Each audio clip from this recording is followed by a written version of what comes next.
Ya, mana-mana Aisyah FM lain daripada yang lain pukul 11.15 petang. Nah, macam yang aku kabar nanti lah, macam yang aku janjikan nanti pada pukul 11.15 ni, kita nak bersama dengan kita punya tetamu, ahli farmasi kita.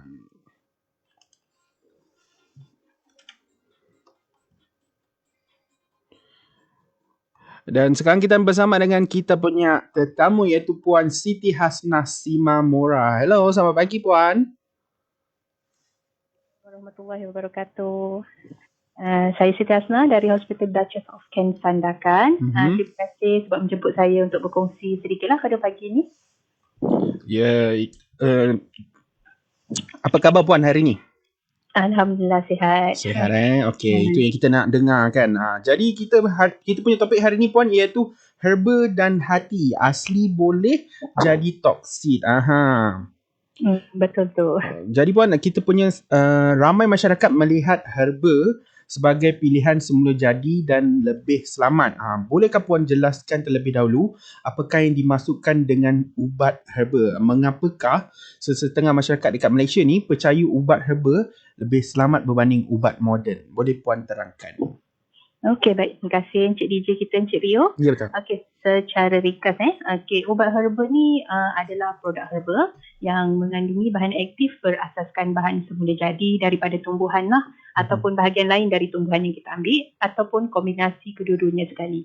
Okey, secara am ubat herba ni ada dua kategori. Satu kita panggil sebagai produk herba siap, yang kedua kita panggil sebagai remedy herba lah. Okey. Untuk produk herba siap ni, dia boleh mengandungi satu ataupun lebih daripada satu jenis herba. Yang mana kalau lebih daripada satu jenis ni kita panggil sebagai produk herba campuran.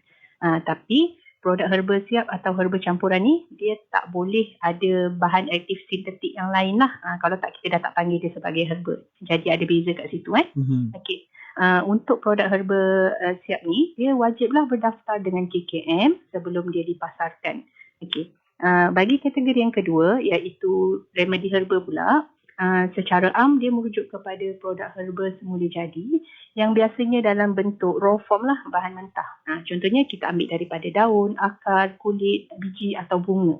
Okey, yang mana kita hasilkan remedy ni melalui proses pengeringan, penghancuran, pengisaran tanpa melibatkan proses-proses lain. Remedy herba dia tak perlu berdaftar dengan KKM lah. Okey. Macam yang Encik cakap tadi kan, ramai sebenarnya di kalangan masyarakat kita yang ada kefahaman bahawa kalau ubat herba bermaksud lebih selamat berbanding dengan ubat moden. Sebenarnya ingatkanlah bahawa kalau semula jadi tu, dia tak bermaksud selamat 100%. Setiap produk tu, dia masih akan tertakluk juga dengan takrifan dan juga kawalan lah. Sebab keselamatan satu-satu produk tu kan, dia akan bergantung dengan kandungan, dos, cara kita guna dan cara kita siapkan ubat tu sendiri. Okey? Yang kita risau sebenarnya kadang-kadang tu bila produk-produk herba di pasaran yang dipasarkan tapi dia sebenarnya dah bercampur dengan bahan aktif sintetik ataupun ubat terkawal. Itu saja. Jadi kita ada dua jenis herba Puan? Betul. Okey. Walaupun satu jenis tu dia tak campur bahan sintetik Puan cakap tadi Betul. Dan satu lagi dia memang pure. Pure. Okey. Dan cuma setiap mungkin dikeringkan macam tu. Jadi dua tu kita kena ada tahap dos dia lah kan Puan kan? Betul. Okey.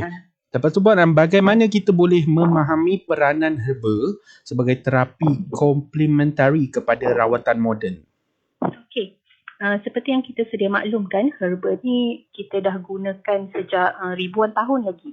Okey, dalam konteks rawatan moden, kami tak tolak herba secara total lah, tapi kita anggap herba ni sebagai terapi komplementari atau untuk menyokong rawatan moden, tapi dia perlu digunakan secara rasional dan berasaskan bukti yang sahih lah. Macam saya bagi tahu tadi, bila kita sebut dia semula jadi, dia tak bermaksud bebas risiko. So, doktor farmasis, dia kena menilai dululah kesesuaian satu-satu produk herba tu dengan keadaan pesakit untuk mengelakkan sebarang interaksi lah dengan rawatan yang sedia ada.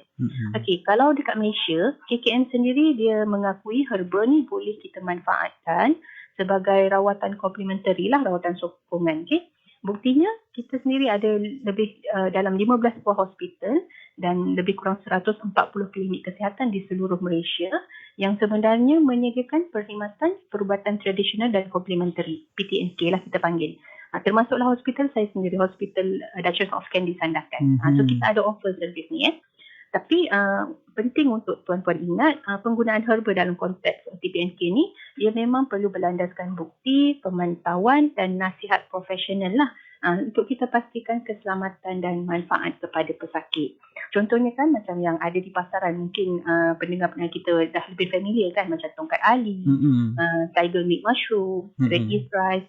Semua ni memang ada bukti kajian klinikal dia tersendiri dan selamatlah untuk digunakan. Tapi perlulah berdaftar dengan KKM supaya kita boleh pantau keselamatan dia.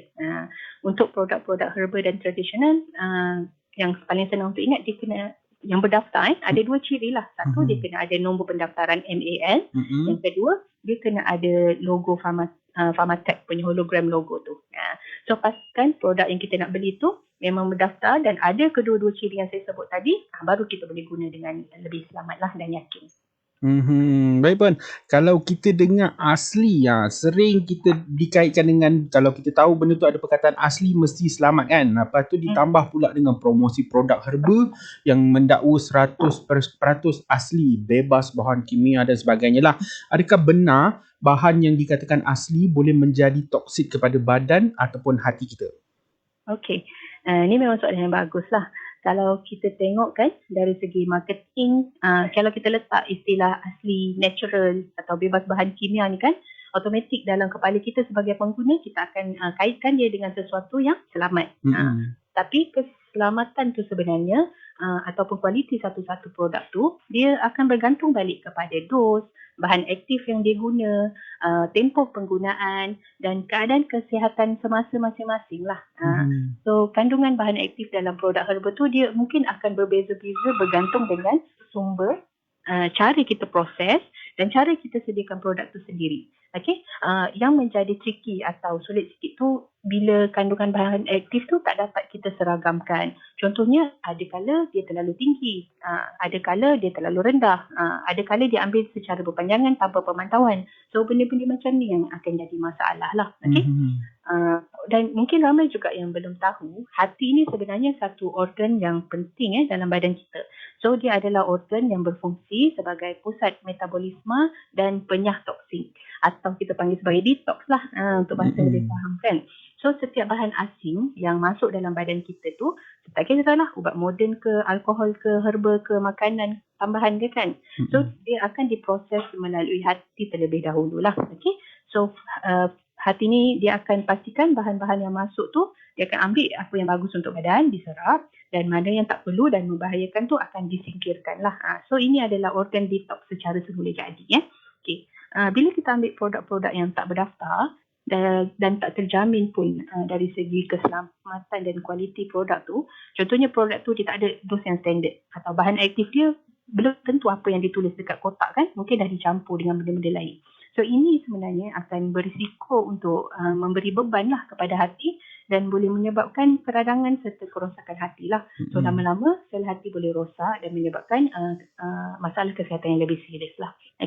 Dan tambahan lagi sebenarnya, memang ada juga sesetengah herba yang memang dia sendiri bersifat hepatotoksik atau dia toksik terhadap sel hati. Ada jenis herba pula, dia kalau dah diproses dalam badan baru dia menjadi toksik kepada hati. Sebab tu kita kena tengok jugalah apa kandungan yang ada sebenarnya. Dan sangat pentinglah untuk kita maklumkan kepada doktor, pegawai farmasi atau healthcare provider kita kalau kita ada ambil sebarang produk-produk herba, untuk kita pastikan tuan-puan dapat pemantauan yang bersesuaian lah. Jadi Puan, kalau kita nak ambil benda-benda macam ni, kita kena tahu kita kena ambil dari segi dosnya, kita kena ambil dari segi yang ditetapkan.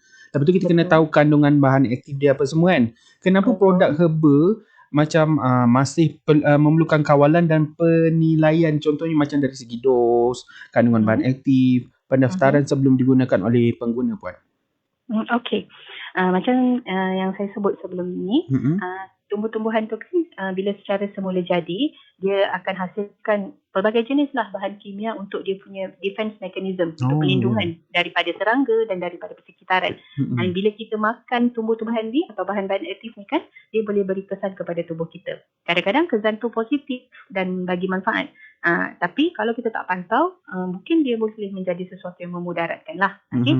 Lagipun, bahan-bahan aktif ni, dia berbeza mengikut spesies ataupun bahagian tumbuhan yang kita tanam.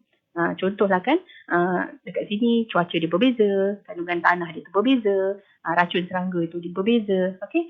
So, sebab tu kita perlukan kawalan dan penilaian lah untuk kita pastikan bahan aktif yang kita dapat tu standardized, seragam. Barulah boleh kita nak establish yang benda tu selamat dan berkualiti lah. Okay?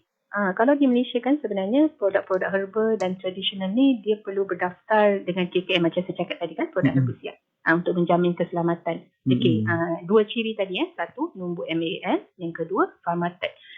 Saya cuma nak remind lah sebenarnya ada juga pengguna kat luar sana kan, kamu boleh download app Pharmachecker untuk scan hologram tag yang ada stiker yang dekat kotak untuk pastikan sama ada stiker atau hologram tag tu adalah tulen ataupun tidak. So kita kena pastikanlah produk yang kita beli tu memang original dan bukan tiruan lah. Okay? Kalau tak ada apps tu boleh check directly lah dengan kita punya bahagian regulatory pharmacy negara punya website NPRA melalui www.npra.gov.my lah. Okay, so dekat website ni boleh check semua produk herba atau suplemen yang berdaftar di Malaysia dan produk-produk yang telah pun kita ban atau kita larang atau ditarik balik lah. Dan sebab-sebab dia mungkin mengandungi bahan-bahan terlarang ke macam mana. So kita jadi pengguna tu kita kena lebih berhati-hati dan semak dulu sebelum kita buat pembelian. Baik Puan, ada tak risiko sekiranya bahan terlarang atau ubat terkawal dicampur ke dalam produk herba? Ada tak contoh ubat moden yang kerap, apakah contoh ubat moden yang kerap dikesan dicampurkan dalam ubat herba? Okay, baik. So kalau kat pasaran sekarang ni kan memang ada banyak sangat pengeluar produk herba yang dia campur ubat terkawal atau ubat terlarang dalam produk diorang untuk meningkatkan keberkesanan ataupun melariskan produk tu sendiri. Okay? Hal ni bahayalah sebab dia boleh bagi kesan toksik kepada pengguna. Dia tak listkan ubat-ubat terkawal ni dalam senarai bahan yang digunakan. Jadi bila pengguna ingat, oh benda tak ada tambahan pun kan, herba saja. So dia ambil secara tempoh yang berpanjangan tanpa pemantauan. Jadi akhirnya dia dapat kesan sampingan yang serius lah. So kes-kes macam ni memang selalu terjadi dan lebih banyak kita lihat untuk kategori produk-produk tidak berdaftar lah. Okay? Saya bagi contoh.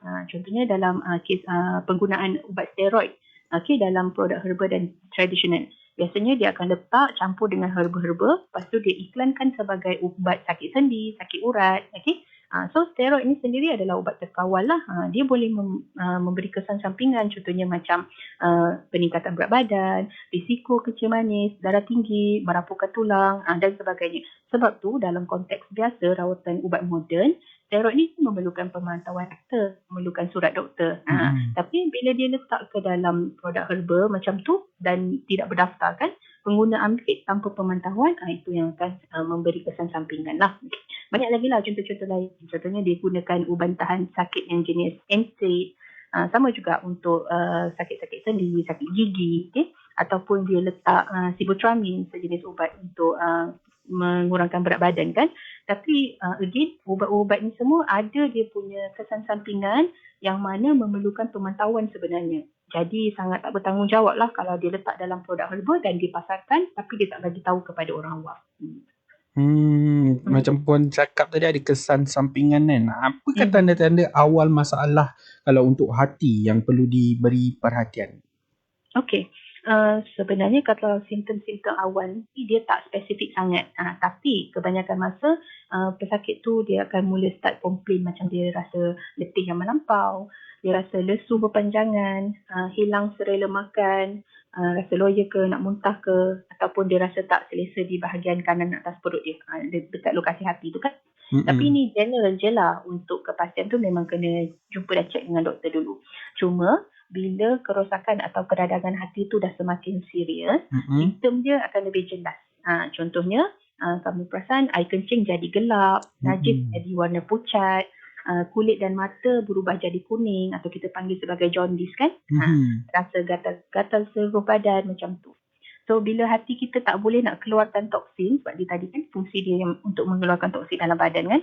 So toksin tu dah start terkumpul dalam badan lah. Okey, contohnya kalau dia terkumpul di bahagian otak pun, dia boleh mengganggu fungsi otak kita lah. Jadi kadang-kadang orang akan rasa kenapa susah sangat nak fokus, mudah mengantuk, dia rasa mood swing, dia nampak confused ataupun keliru tanpa punca. So kalau ada perasan lah benda-benda macam ni kan dekat diri sendiri, lebih-lebih lagi dalam tempoh berpanjangan sampai dia mengganggu aktiviti harian, harap jangan ambil mudah dan terus jumpa doktor lah, especially kalau memang ada mengambil ubat herba sebelum ni. Terus jumpa doktor, nanti doktor akan check balik lah fungsi hati, tengok fungsi-fungsi anggota badan yang lain, paras enzim hati untuk menentukanlah sama ada keradangan dekat hati ataupun tidak. Yang penting sebenarnya kena jujur dengan doktor dan farmasis lah mengenai pengambilan ubat-ubat herba atau suplemen. So, kadang-kadang kan orang takut kan nak bagi tahu, tapi sebenarnya janganlah. Kita boleh ada discussion di situ. Baik Puan, bagaimana interaksi antara herba dengan ubat moden boleh jejaskan hati kita? So ada banyak herba sebenarnya yang boleh mempengaruhi enzim hati. Kadang-kadang dia akan block enzim tu, kadang-kadang dia akan rangsang enzim tu. Okay? So hati ni tadi kan pusat yang tempat dia detox ubat dalam badan kan. So bila herba tu dia dah start efek beri kesan kepada hati kita. So ubat yang kita makan tu sama ada boleh jadi kurang berkesan atau dia akan jadi lambat diproses dan terkumpul dalam badan sampailah jadi toksik. So dia ada dua kes yang berbeza. Sebab tu kalau tak ada pemantauan, penggunaan ubat herba yang berterusan ni akan meninggikan lagi lah risiko untuk dapat keradangan dan kerosakan sel hati. Okay? Bila kita ambil produk herba dalam dos yang tinggi ataupun secara berpanjangan, risiko tu makin tinggi. Tak macam ubat moden yang ada dos standard. Bukanlah kata ubat moden tak ada kesan sampingan kan, tidaklah. Tapi ubat moden dia ada dos yang standard, pemantauan yang berterusan. Produk herba ni pula, dia bahan aktif dia berbeza-beza mengikut produk.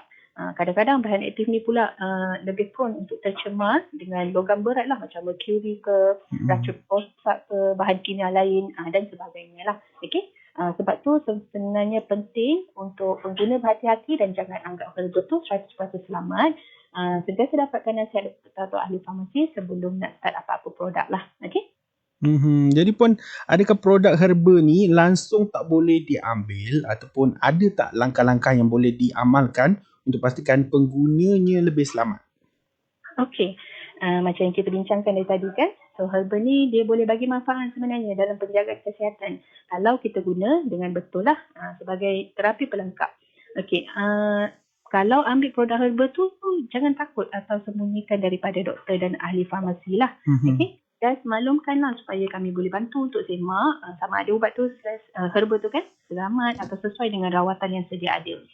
Selain daripada tu, elakkan jugalah menggunakan herba-herba yang tidak berdaftar sebab kita tak tahu kalau dia ada interaksi ke atau dia ada campur dengan bahan-bahan lain kan. Jadi kalau nak beli produk-produk herba pun beli daripada premix atau kedai yang sah dan berdaftar. Lagi satu mungkin kena ingatkan juga sentiasa ambil produk-produk herba dalam dos yang disyorkan sahaja. Dia kata sehari 2 kali je lah. Jangan sampai sebab rasa tak tahan 3-4 kali kan. Okay? Dan jangan ambil untuk tempoh berpanjangan tanpa pemantauan. Okay? Again, kita kena check balik lah. Ada tak di effect kita punya anggota fungsi-fungsi organ yang lain kan. Okay. So walaupun kita rasa sihat, bila kita ambil herba ni lebih kepada pencegahan kan, sekali-sekala tu pun buatlah medical check up untuk pastikan yang badan kita tu betul-betul sihat dan tak ada efek lah. Okay? Dan selain daripada tu, sebelum kita nak consume satu-satu produk, kita kena tengoklah adakah bahan aktif yang digunakan sama ataupun tujuan rawatan tu sama, sebab kita tak nak terambil benda yang sama 2 kali, nanti jadi double dose lah. Okay? Last sekali, sentiasa pantau jugalah kalau terdapat gejala-gejala macam yang saya sebut tadi, macam jaundice, kuning kulit dengan mata dia kan, ada rasa loya, letih, lesu yang melampau, air kencing jadi gelap. Kalau ada benda-benda macam ni, cepat-cepat pergi jumpa doktor lah. Jadi Puan, saya ada satu soalan dari saya sendiri. Herba ni sebenarnya dia ubat-ubatan ataupun di dalam golongan suplemen ni Puan? Kalau mengikut konteks rawatan moden, dia dianggap sebagai complementary, iaitu pelengkap. Oh, Dia pelengkap. pelengkap, betul. Dia ada efek dia sendiri, tapi dia punya keberkesanan dan keselamatan serta kualiti dia tu masih memerlukan lebih banyak research untuk kita kata yang dia 100% boleh ganti ubat moden lah. Tapi sebagai pelengkap memang tak ada masalah. Cuma penggunaan tu memang kena dapat pemantauan daripada doktor dan ahli farmasi lah. Baik Puan, terakhir sekali Puan ada tak mesej utama yang Puan boleh bagi kepada kita punya kepada rakan-rakan pendengar kita dan juga masyarakat yang di luar sana lah? Okey, so untuk pengguna yang mendengar pada pagi ni kan, saya nak nasihatkanlah untuk elakkan daripada mengambil herba secara berpanjangan atau berlebihan tanpa nasihat dan pemantauan daripada doktor lah. Okey, pastikan kalau kita nak beli tu, kita pilih produk yang berdaftar dan kita elakkan produk yang overclaim. Sekarang banyak kan di online, pasaran tu banyak juga tu. Kalau ada simptom-simptom yang merisaukan, so cepat-cepat hentikan penggunaan ubat herba kalau ada dan segera jumpa doktor. Okey, ingat asli tu tidak bermaksud selamat lah. Herba perlu kita guna dengan ilmu dan rasa bertanggungjawab. Okay. Jangan lupa juga untuk follow kami di Facebook, IG dan TikTok Kenali Ubat Anda lah untuk hebat dan informasi terkini mengenai penggunaan ubat-ubat yang berkualiti. Baik, terima kasih Puan Siti untuk info-info yang sangat berguna yang saya sendiri baru belajar hari ni tentang herba. Terima kasih Puan. Okey, sama-sama. Terima kasih jemput saya. Semoga ilmu tu bermanfaat dan dapat menjadi pengguna yang lebih berhemah. Ya, betul. Assalamualaikum. Salam. Baiklah, itu Puan Siti daripada pegawai farmasi UF9 daripada Hospital Duke of Kim. Jadi jangan ke mana-mana, teruskan bersama dengan Aisyah FM dan jadikan Aisyah teman Siti Oman. Walaupun di mana Oman berada, mau kita kelingai lagu seterusnya. Lagu daripada Syaban, Awak, Aisyah FM, Moin Moin.